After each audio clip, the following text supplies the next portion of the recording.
if you're scared about AI, right? Just think about this logically for a moment. If you're scared about AI, no matter what, this is going to happen. So who do you want to have control of that, right?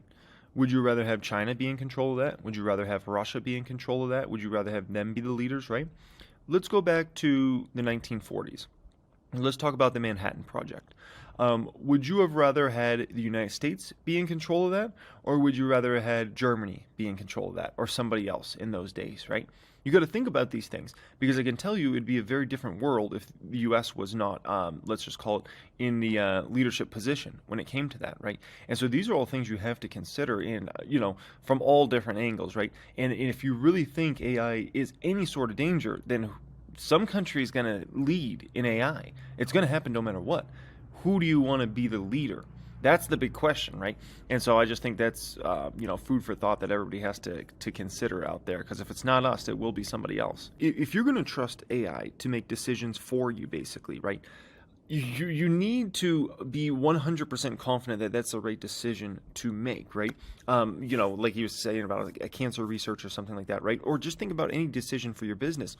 You have to be able to trust that that is absolutely the best decision. If you can't trust that, then I don't want to say there's no point in having it, but then it's just a glorified way of kind of looking at data, I guess you can say, right? You've got to be able to see these models. It's got to be able to spit you out something and say, we need to do this. And you've got to be able to trust that that's the right decision for your business. If you can't trust it, right, it's no different than if you have somebody there's somebody in place that makes decisions for organizations, right? Let's say your chief operating officer, your COO, is the one that makes XYZ decision, right? And let's say you can't trust them making decisions, then, what do you have them in that place for? They serve no purpose at that point in time, right? You've got to be able to trust that they make the right decision. No different than with AI in this, proliferation of AI over this next 5-10 years. You've got to be able to trust that as a government entity or just a corporation in general. You've got to be able to trust what it's telling you to do. A real opportunity I see in this market right now is Cheesecake Factory. This stock I just started buying recently, and I really want to add to this as a very big position. Cheesecake Factory, as far as the stock price, it's in a bad place.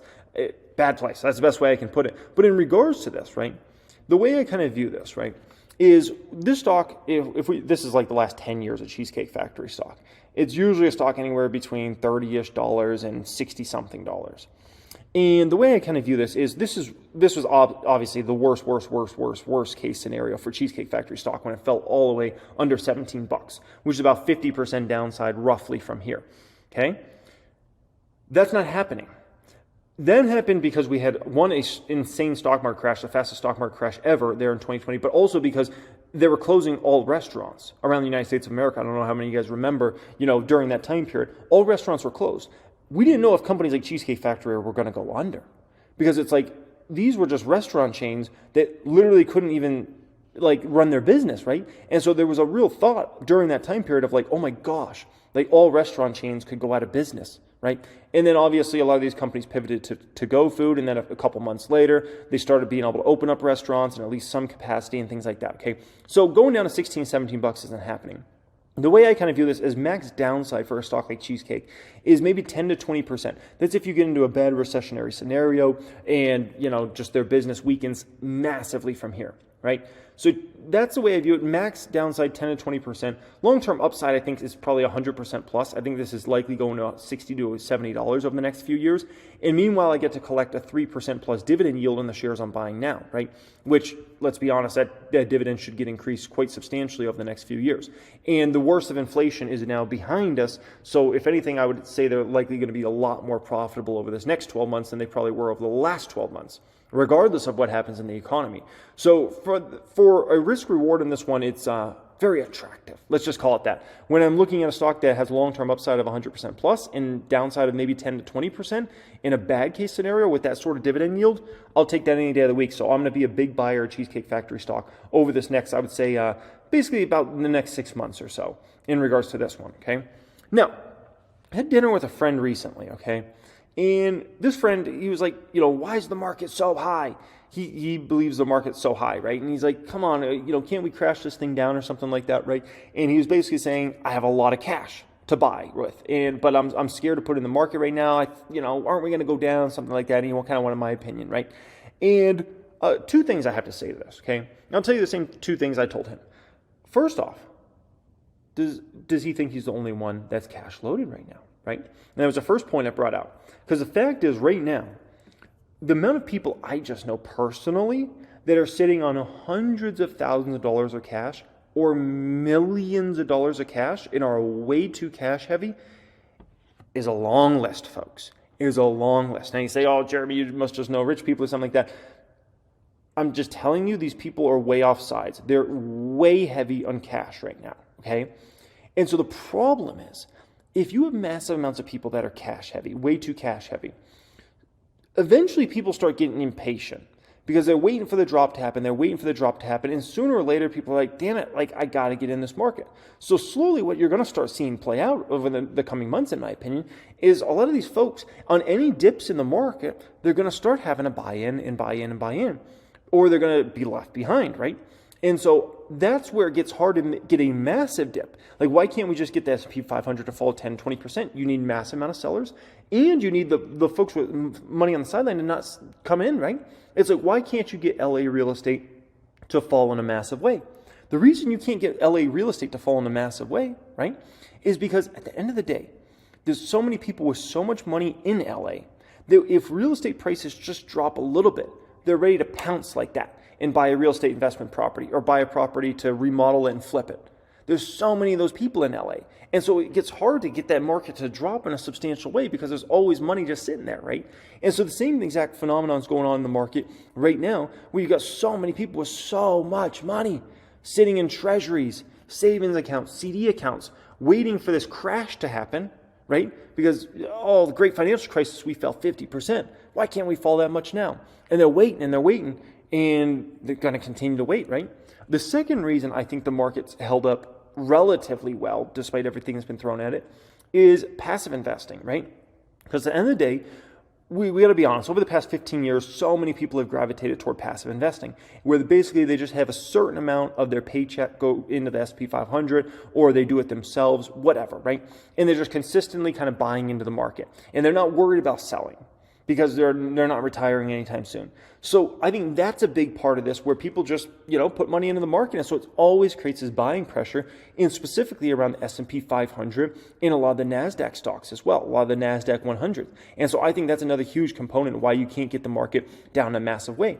And even if I think about myself, I'm a consistent buyer every single week in the market, and I love it, okay? Every week I buy in the Patreon portfolio. By the way, I'm making my moves in there tomorrow. So if you want to see all the moves I'm making in there tomorrow, check out the pinned comment down there. I'll be making moves in there. Every week I'm buying in the Patreon portfolio. Every week I buy in the public account, which is in the private stock group, right? Every week I'm buying in my dividend portfolio. Every week, okay? And so I think that's one of the big components you have out there is consistent buyers, right? The only difference is between me and maybe a lot of other people is they might just put in an index fund or something like that, where I'm picking actual individual stocks. I'm like, I want to put my money in this stock today, right? And so it's just a different mentality than I think a lot of past generations had around, buying in the market, where they thought they had to time it out perfect. And I think we just have gotten smarter a little bit, in some ways as humans. And I think one of those ways is just realizing we're not going to time it. Look at the data. Look at every great investor ever. They are going to tell you they can't time the market despite having 50 years of experience. Warren Buffett's been doing this since, probably since before my parents were born. That man can't time the market. If he can't time the market, who are you to think you can time the market? It doesn't work like that. No one can do that. You can get lucky once or twice, but I'm telling you, try to sell it out of your portfolio and buying back in, it's a fool's game. It's always been a fool's game. No one got on that billionaire list from doing that. I can tell you that much. Okay, folks, it is official. We have chaos in the markets, just like that. In a snap of a fingers, one moment everything's fine. Next moment you have absolute chaos in the markets. And I'll be honest, it's been a little sleepy in the markets. Hasn't been a lot of drama for a few months here. It's kind of like, what's going on? Like, everybody's waiting on something to happen. And my gosh, do we have stuff happening now? Dominoes are falling all over the place. Boy, do we have a lot to get into. I appreciate everybody joining me. Thank you for being subscribed. Man, do we have some stuff to get into in this one. You want to see the most shocking chart you might have ever seen in your life? Check this baby out, okay? Check this out. This is downright scary. This is a regional banking ETF. I just added this baby to the watch list, right? Look at that. I mean, that's one of the scariest charts I've ever seen in just terms of just falling off a cliff for an ETF. And you got to ask yourself, is this the something breaking? Because what's been said out there is the Fed's going to keep raising rates until something breaks. Okay? And that's been the thought process, right? They're going to keep raising until something breaks. And you got to look at a situation like this and look what's happening with the regional banks, right? And the Silicon Valley Bank, and ask yourself, are we at the precipice of this being the stage of something breaking that the Fed looks at and they're like, oh crap, we broke some stuff? That's what you got to start wondering, okay? And we'll see how this shakes out. But I mean, based upon kind of what I'm seeing, the second biggest bank failure, basically in the past several decades, if not ever in the United States of America, looking at this, it looks to me like some stuff is starting to break here now at this point in time, right? This one. In 2018, President Trump signed a bill that rolled back Dodd-Frank regulations on banks like Silicon Valley Bank. Prior to the bill, the threshold for which banks were required to submit resolution plans for their rapid and orderly resolution to the FDIC was set at $50 billion and higher. This was to ensure the failure would not have serious adverse effects on the financial stability of the United States. Trump and congressional Republicans raised this threshold to $250 billion. Silicon Valley Bank appears to have $175 billion to $210 billion in consolidated assets, meaning they likely excluded from some of the Dodd-Frank regulations. It seems likely this could have been avoided if it weren't for the rollbacks by the Trump administration, okay? Now, I'll say this, okay? About this whole situation, right? Because it even gets into politics and obviously things that were done there, okay? And as somebody that's not a Republican or a Democrat, I see the good and I see the bad with both parties, okay? And with the Republican side and with the Trump side and kind of what Trump was doing there, I think a lot of his rollbacks on different regulations, I think a lot of it was good. I'll be completely honest. The one thing you don't roll back on, and for all my Republican friends watching this right now, make sure you get this through your politicians' ears forever, okay? Never, ever give the banks an inch, okay? That's not the industry you ever touch in relation to like hoping, like, let's roll back some regulations here. Not in the banking system. These folks have proven time and time and time again they can't be trusted, okay? There's a lot of industries you can roll back some regulations on, and there's a lot of regulations that get pushed way too much and way too far on many industries, and it hurts growth, right? But I'm telling you, with the banks, you don't roll back any regulations on those, and you watch them like a hawk. It's way better to over-regulate them than under-regulate the banks, because I'm telling you, those are like letting a serial killer out of prison, okay, who's like killed like 20 people, okay? You don't do that. And I'm telling you, don't do that. And so all my Republicans that are watching this video right now, make sure politicians understand, don't ever touch, it's fine for a lot of other industries, but don't ever touch the banks in relation to loosening up. Let's loosen up the strings in the banks. No, never do that, okay? I'm just telling you, it always ends badly. It's just a question of how many years down the road is it going to end badly. They've proven it time and time again. They can't control themselves. They can't police themselves. And when that happens, you just can't give them an inch. You give them an inch, they're going to take a mile. Believe that, and it will cause huge problems. And that's exactly what we see playing out in this situation, okay? SVB was just featured as, guess what? Forbes 2023 list of America's best banks. It was just featured as Forbes America's best banks. Isn't that incredible, right? Moody's had an A rating on the bank. So grandma, who put $5,000 in SVB stock, she loses all her investment, even though she only has a net worth of, $100,000. But yet the tech founder, who's worth $700 million and had $10 million with SVB Bank, he gets all his money back. That's what we call making up special rules for whatever people we want to make up special rules for as we go along. And you wonder, and the government sometimes, they wonder why people get frustrated. They wonder why people get mad. It's because the government just, picks the winners and losers. And they say, you all over here, you're going to be the losers, but these people are the winners, right?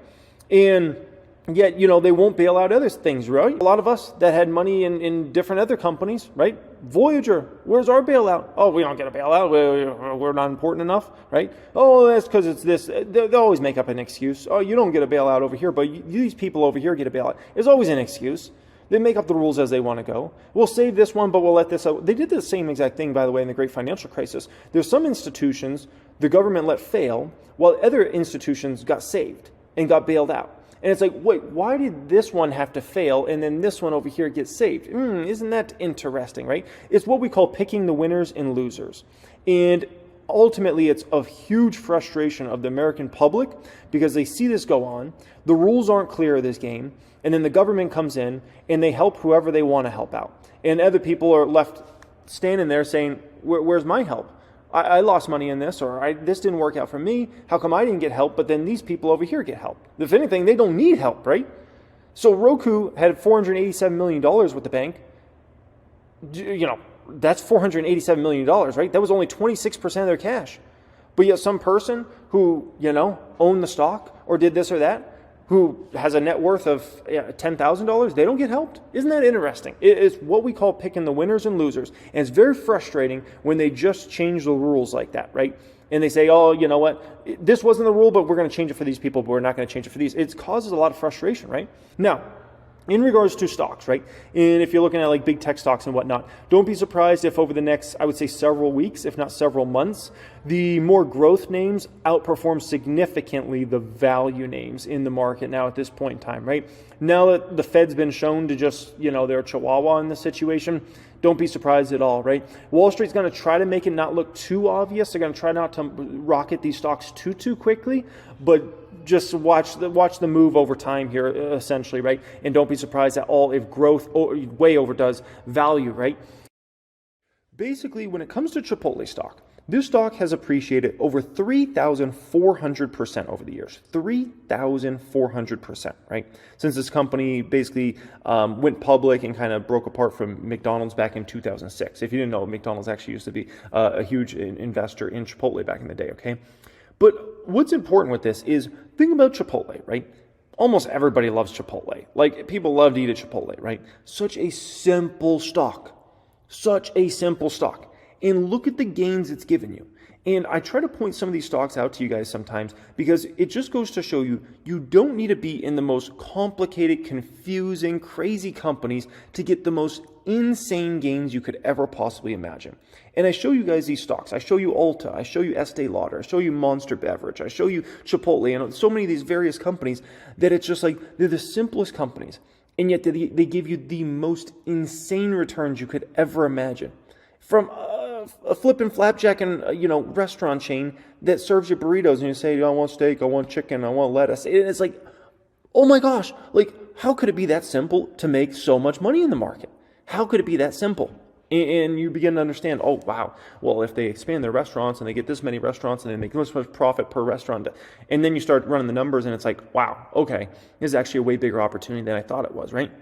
And the fascinating thing is, right, it's not like it's been a straight up line to get that 3,000+% gain. I mean, there's been plenty of times where the stock was down for months. It was down for years, right? Plenty of times. Significant time periods that if you were a buyer of Chipotle, you had a significant many months or many years to buy the stock. And ultimately, you could have been laughed at many times. I mean, look at how many small dips there were in the stock that lasted a few weeks or a few months, right? Never mind the bigger dips. And so many times you could be laughed at and made fun of and, oh, why are you buying that Chipotle stock? All for what? For a 3,000+% gain, right? Who got the last laugh on that?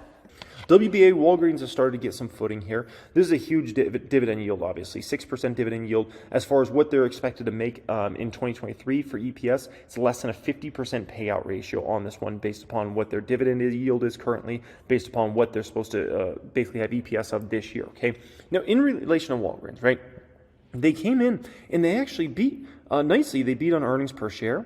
They also beat on revenue. This was a huge beat. I was surprised by this in a major way. EPS, it's like you could see it. But sales, $34.9 billion when $33.5 was expected. What's a $1.4 billion revenue beat for Walgreens? That's incredible. Absolutely incredible for Walgreens. And so this is a situation where I definitely like Walgreens stock quite a bit from a dividend play. The valuation's dirt cheap on this company. Huge dividend yield. And I mean, I'll have to listen to the conference call, but what it seems like is the whole cancel thing isn't really quite working out, okay? Supposedly they all wanted to cancel Walgreens on Twitter for about a week or two there. Everybody moved past that. Maybe it was just a great bunch of publicity for the company to be on Twitter trending for a few days there or a week or whatever it was. We'll see what happens. I got to listen to the conference call on that one, but definitely a $1.4 billion beat on revenue. Micron, this baby's up today, 7%. 7% for Micron. This is one of the biggest memory chip companies in the world. Whatever device you're watching this video on right now, there's a decent probability there's an MU memory chip in that device, okay? Now, this is shocking because look at the headlines around Micron. Micron just released an objectively horrible earnings report. Look at this. Micron sales were cut in half. Micron could report the largest ever loss in Q2, and I think they did, okay? That's incredible. That's incredible. You know, this company just had a horrible earnings, okay? And the stock's up 7%. People are like, what? Well, two things happen here, okay? One is they use the magic words, artificial intelligence, okay? Memory chip maker Micron expects revenue drop, but expects AI to boost sales in 2025. Well, that's a couple years away, all right? But yeah, I mean, I don't know, maybe there's something in the algos that when you say AI, the algos get all excited and they're like, buy the stock, okay? So there's that component, but then there's this, okay? With a glut still nagging the chip industry, Micron expects the deepest revenue drop since 2001 after the tech bubble. Micron said it would keep investments at about $7 billion for fiscal year 2023, the lower end of previously stated range. It will target 15% headcount reduction this year, bigger than the previous 10% target. That is exactly what Wall Street wants to see, folks. They want to see you cut more than expected, right? And so they're going to cut headcount more than expected. And so Wall Street's happy with that. They love to see that, okay? Especially for a company like Micron, because at the end of the day, for a company like Micron, it's not in a similar situation to something like a Lucid from kind of that standpoint, okay? So they want to see Micron resize the company. They want to see them position themselves properly. And I think that's just what's going on with a lot of these tech companies right now. And that's why you saw that stock up 7%. Another stock I also wonder this, right? There's a stock like Meta. Meta closed at another new high this week. It just hits new high. It seems like week in and week out. It seems like the market goes down, Meta goes up. Market goes up, Meta goes up, right? The stock just goes up and up and up. We're doing tremendous. It's the biggest stock I own in the public account. It's even bigger position than Tesla right now, okay? And of course, next time Tesla goes on a beach run, maybe Tesla will eclipse it. But as of right now, this is my biggest stock in the portfolio, right? And so I'm just keeping an eye on this one. No, this is Meta since November versus the S&P 500 versus the Dow Jones Industrial Average. Meta's up 130%. S&P 500 is up 6%. The Dow's up 0.5%, right? And, you know, they love to make fun of us stock pickers. When our stocks are going down, they love to shout it from the rooftops. They love to make fun of us, call us names, say we're idiots, we don't know what we're doing, right? But when this happens and our stocks go up 130% while, you know, the Dow does nothing, they're real quiet, aren't they? They're real quiet. So you got to understand, as a stock picker, that's just something you have to deal with.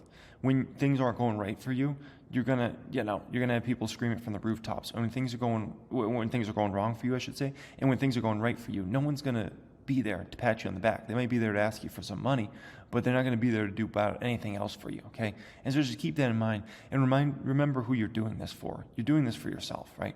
And you're doing this for your family.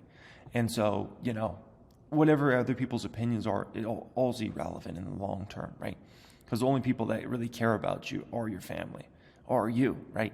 In your financial situation.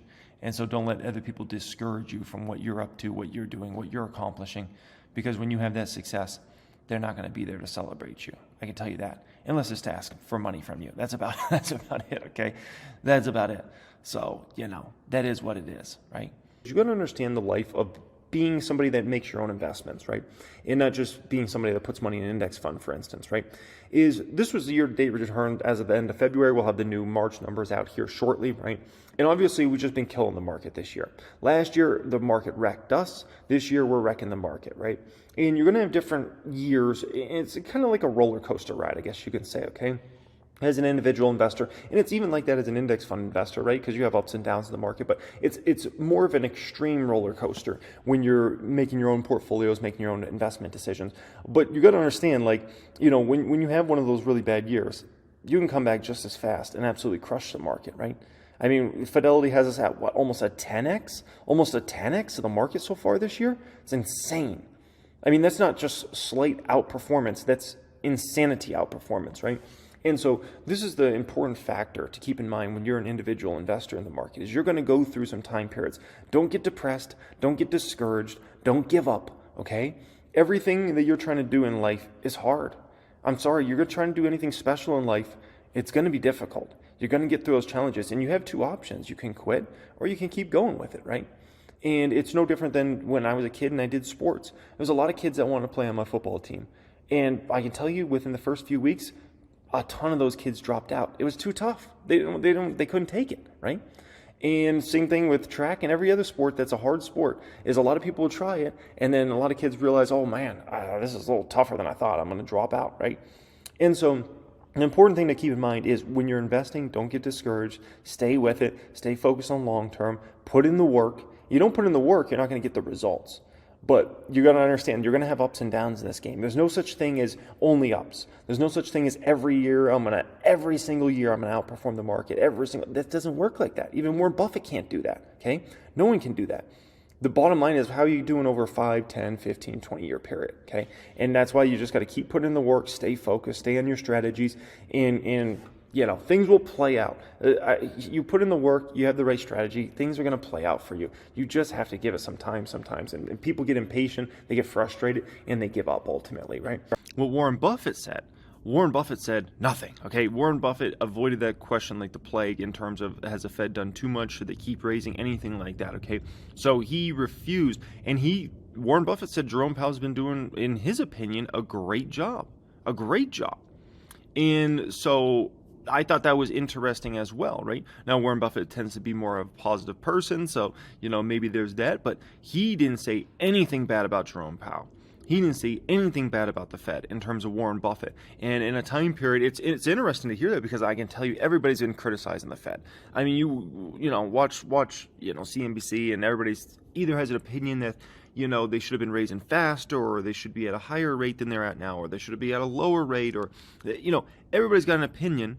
And it just seemed like Warren Buffett was just like one to just be like, no, I think Jerome Powell's doing a great job, and he should do whatever's in the best interest of America. I just thought that was interesting that everybody thinks they could run the Fed and make these decisions better than Jerome Powell, except Warren Buffett. Maybe everybody else is delusional in the world. I don't know, okay? It's interesting, but I think that's Monday morning quarterback, right? Everybody thinks they can do better than the next guys. Problem with Berkshire and a lot of companies Warren Buffett owns, he owns a lot of companies that are very sensitive to the economy, okay? You want to know what companies I'm talking about? He owns a brick business. He owns a carpet business, okay? He owns, different businesses in relation to construction. Several furniture companies they own. And so when you own those sorts of companies, right, like if the economy really gets hit in a significant way, I can tell you, it's going to damage Berkshire's numbers. And so last year, I think a lot of those companies had a lot of orders still coming in. A lot of homes are still being built, construction. And obviously that's starting to dry up in 2023. And I think that's the lag effect that a lot of his businesses are facing. Now, meanwhile, right, a lot of those businesses did just fine in 2022, but you had a lot of tech companies get hit heavily. And now you've seen a lot of tech companies reposition, cut a lot of employees, cut a lot of expenses over the last quarter or two, right?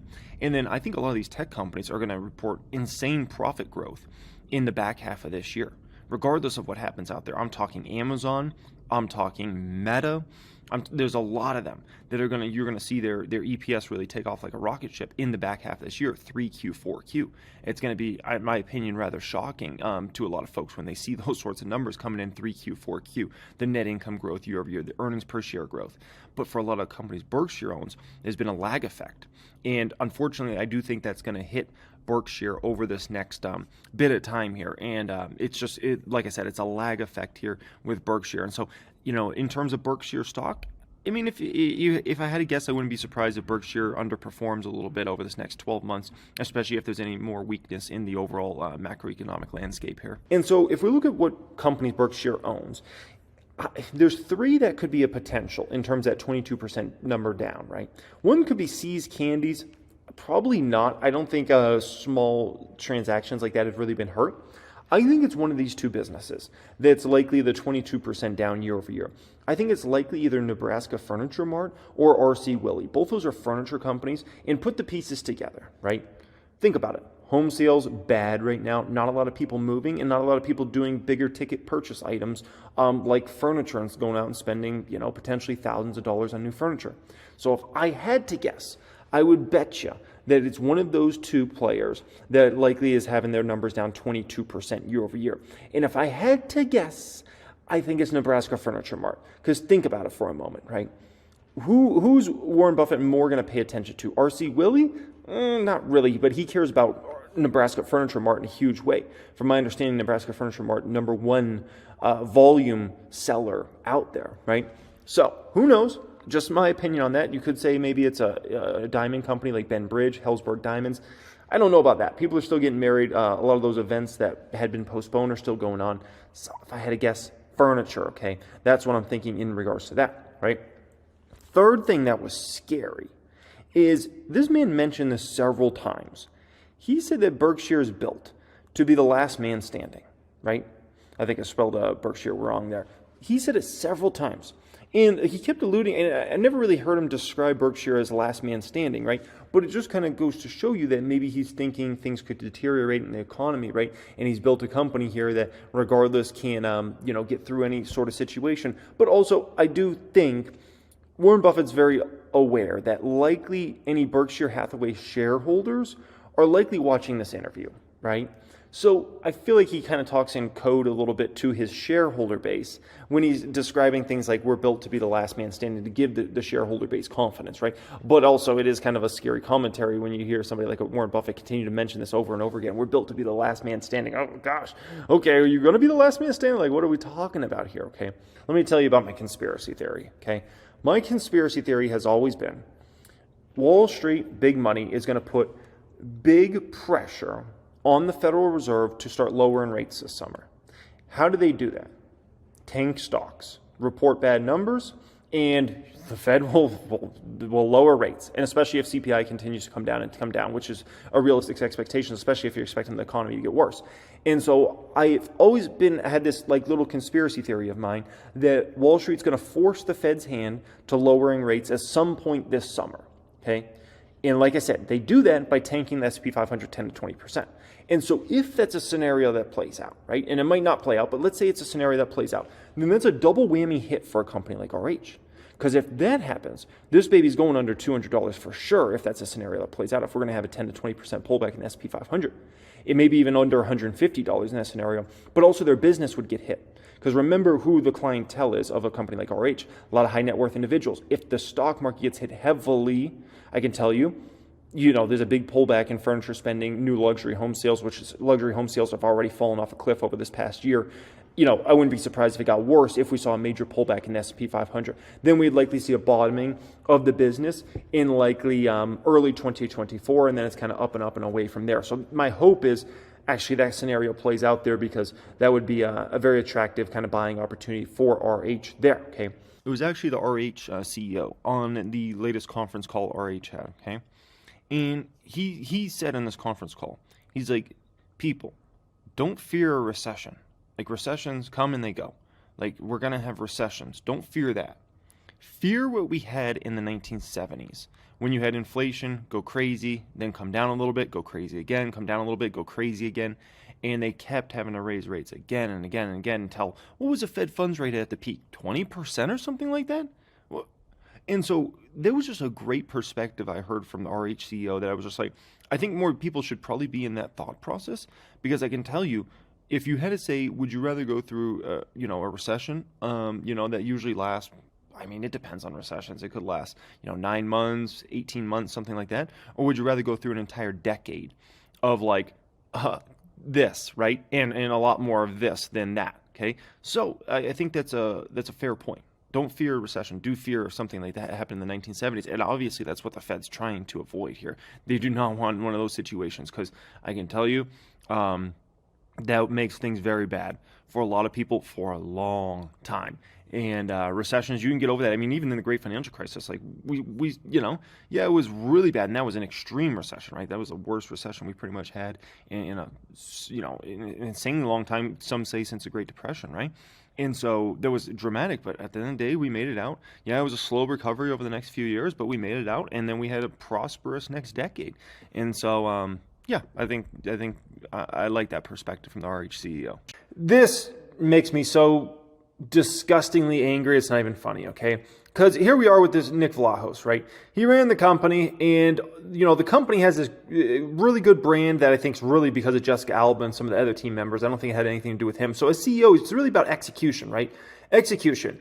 This company went public at $16. It's $1 or $2, right? Obviously, the stock price doesn't reflect it. The business results, this last quarterly numbers didn't reflect it. And what does he get? Does he just get fired? No. It's a $5.8 million CEO transition expense the company has to incur, right?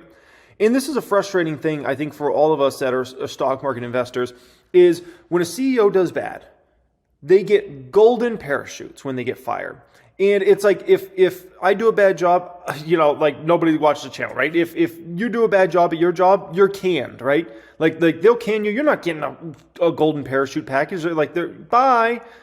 And yet for these executives, these CEOs, they could do a bad job and then they get millions of dollars because they get fired. Because they get fired for doing a horrible job. Isn't that something else? There should be some sort of rule where it's like if you do a crap job, you don't get a golden parachute. But these guys and gals, they still get these golden parachutes. It's one of the most frustrating things. And this is what obviously corporate raiders like the Carl Icahns and those folks have been speaking about for as long as, way before I was on this earth. Let's just put it that way. They've been frustrated by, how these companies are run, the executive packages these folks get. You do a bad job and you still get millions of dollars just to get fired.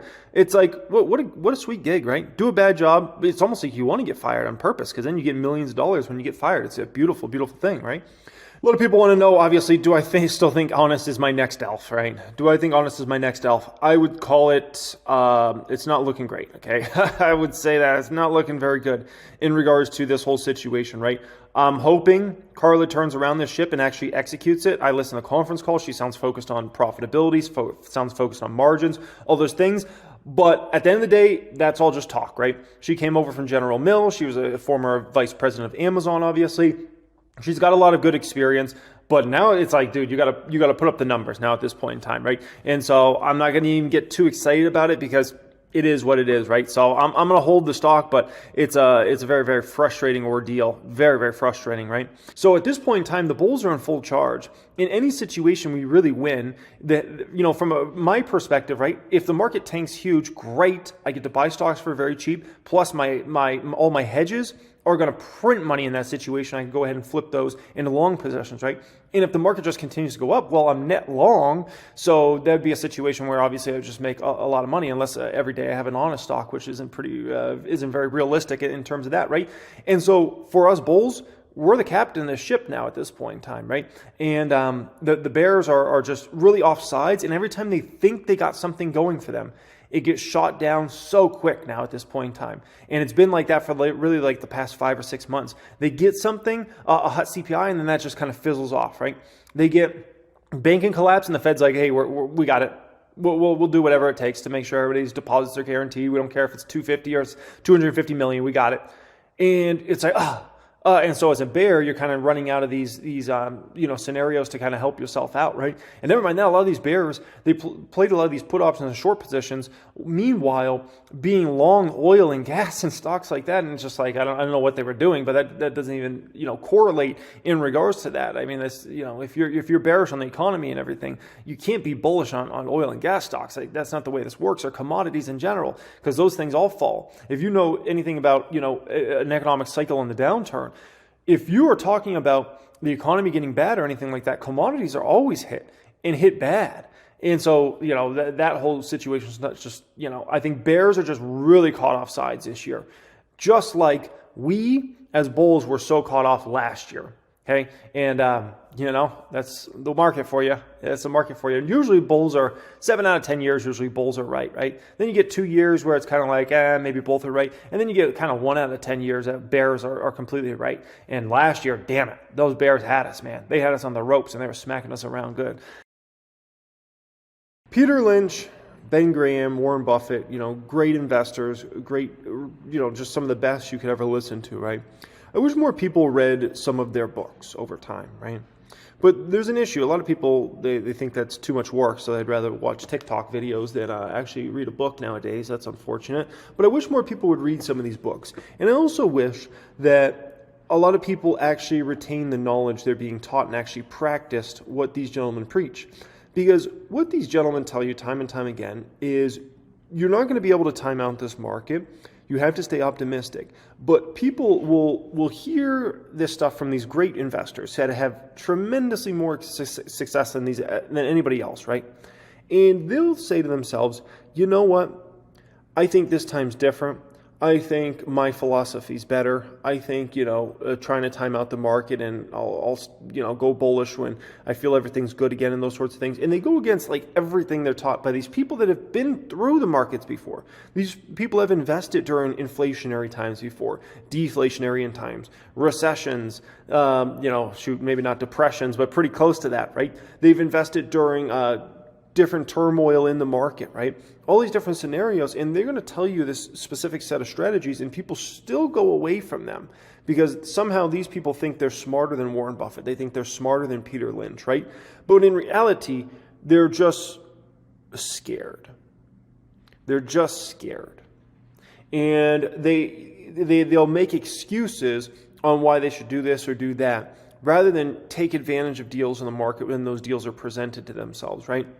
And they'll take a pessimistic angle rather than an optimistic angle when they're told time and time again that is the wrong angle to take on the market, right? And so it's unfortunate, but I just wish people read some of those books, and I just wish they actually stuck to what those folks teach, because what those folks teach is going to put you in a lot better position over time. And anytime I've gone against any of the principles I've learned in all the different great books over time, I can tell you I've been bitten, right? Unprofitable stocks, buying way too many unprofitable stocks. One thing if you own one or two, but when you own 5, 6, 7, now you're setting yourself up for, some huge losses if the market doesn't quite go your way, right? And so anytime I've gone against many of their teachings, I've been bitten personally in a huge way. So you will be too. But people think they're smarter and they think but really they're just scared. They're just scared, and it's unfortunate, okay? It is so important to work with urgency in the market, okay? And there's a reason I got a picture of Chef Ramsay here in the kitchen. And the reason being is if you know anything about working at a high-end restaurant or something like that, right? It's a very high-stress environment. You got to work with urgency. The reason you have to work with urgency isn't just so you get your food out on time to customers, right? But it's because if you're really trying to cook great food, the difference between 30 seconds, 45 seconds of a steak being on the grill too long or a sauce marinating too long or whatever is going on, right? Could be the difference between that tasting unbelievably 10 perfection and a 7 or an 8 or something like that. And so if you're Applebee's, you can get away if you cook the steak for too long, or you cook the burger for too long, if you season it too much or too little. You can get away with that. It's Applebee's. No one freaking cares, okay? But I can tell you, at a Michelin star restaurant, for instance, and shout out to anybody who's ever eaten at a Michelin star restaurant, everything needs to be perfect. The timing has to be perfect. The flavors have to be perfect. The seasoning has to be perfect. If it's being cooked, it has to be cooked for a perfect amount of time. And so you have to work with extreme urgency. And the stock market's no different. You have to work with urgency or you miss incredible opportunities. And there was a lot of folks that chose to not work with urgency in the back half of 2022 when tech stocks were just getting pummeled, and look at the gains they've missed out on. So far, we haven't even entered a bull market yet. Wait till the next bull market. Do you know how much those stocks are going to be up in the future? Do you know what those stocks are going to be up from where they were at back in October, November, December versus where those stocks are going to be in 5 years from now? And yet people choose to not work with urgency. I'll take my time. I'll come back in a couple years. I'll do this. I'll do that. What are you doing?